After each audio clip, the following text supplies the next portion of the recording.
Let's get porcelain or ulasiman in Tagalog, in Ilocano ngalog.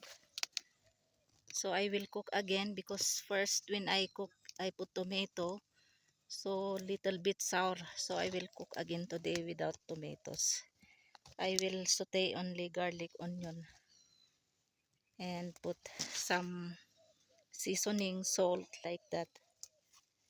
Ayan, ito ay maraming benefits sa ating health. So magluluto ako ngayon. Igisa-gisa ko lang. Ayan, ang dami dito.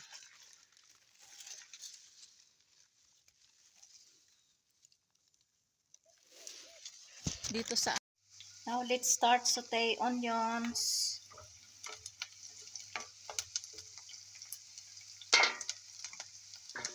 Now we can put this garlics.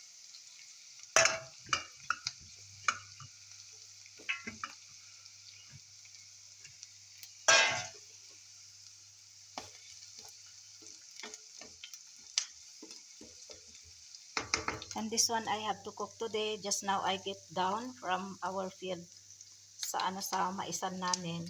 So ito yung lulutuin ko for my lunch. And last week I uploaded videos. I cook also this kind of vegetables, porcelain in English, ulasiman in Tagalog, and ngalog in Ilocano. So I saute garlic, onions, and tomatoes, but by this time I will not put tomatoes because the taste was sour. So no need to put tomatoes today.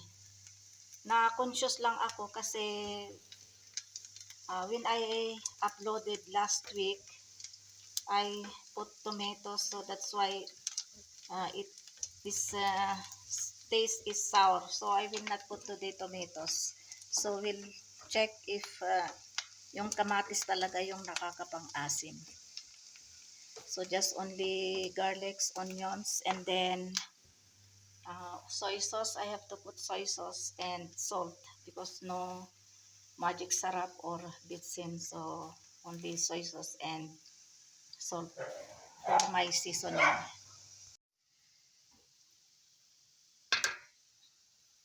Now onions and garlics already brown.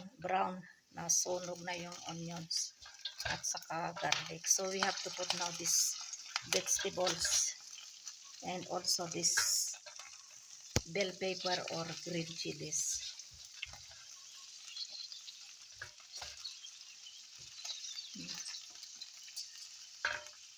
And I will put also soy sauce. No need vinegar. So I have this new vinegar and soy sauce kasi ubos na oh. And soy sauce only little.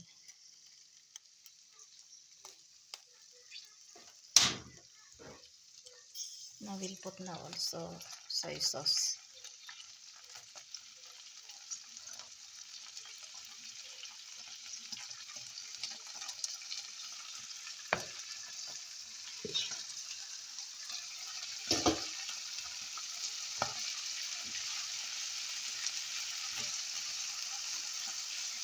Now cover natin.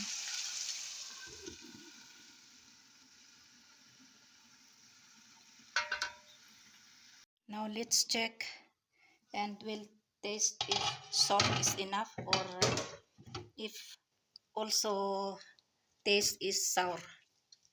Because I did not put tomatoes here. Tikman natin kung still sour ba or what. Bismillahirrahmanirrahim.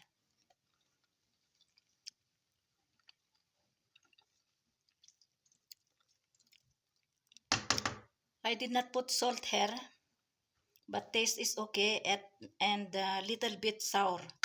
So ano talaga yung itong vegetable talaga ang nagpo-produce ng sour. But little bit sour, not unlike before when I cooked last week. I put tomatoes sour. So ngayon little bit sour. So kakain na ako. This is my ulam, my viand for my lunch.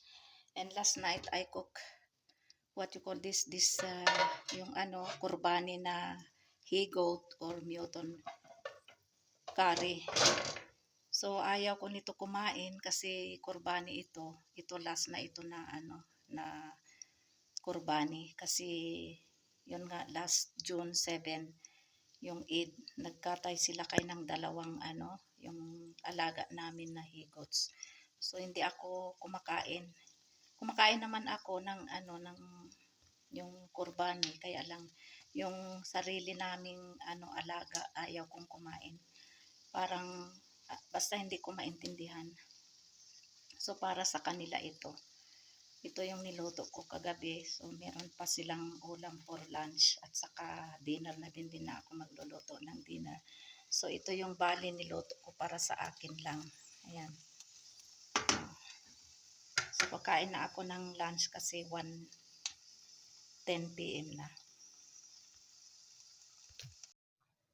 Kain tayo ng lunch, sauteed or gisadong porcelain or ulasiman or ngalog with white rice.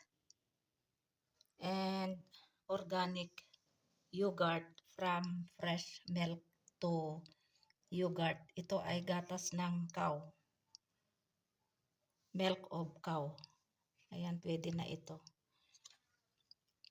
Kagabi ko lang ito sinit aside pero pwede na oh.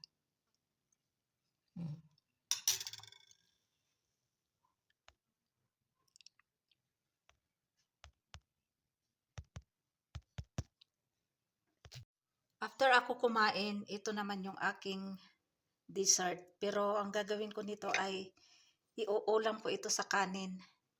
So meron pa ako natira na na gulay.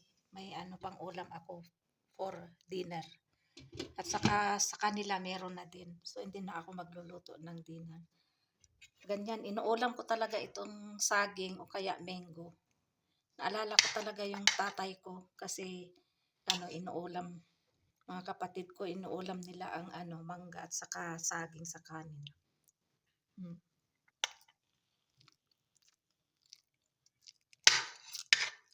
Ang liliit ng saging dito sa Pakistan.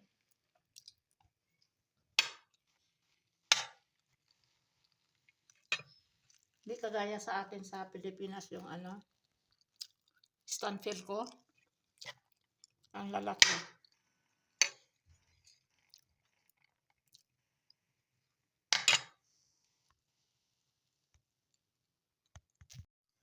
May ice cream pa na natira kahapon, gumawa ako. Kagabi kumain din kami, kaya lang meron pang extra, kaya ito uubusin namin ngayon. Yan. Pagkatapos kong kumain ng lunch, ito yung aking dessert. Yan. Masarap siya, talagang talagang parang mango na din, parang mango ice cream na din flavor.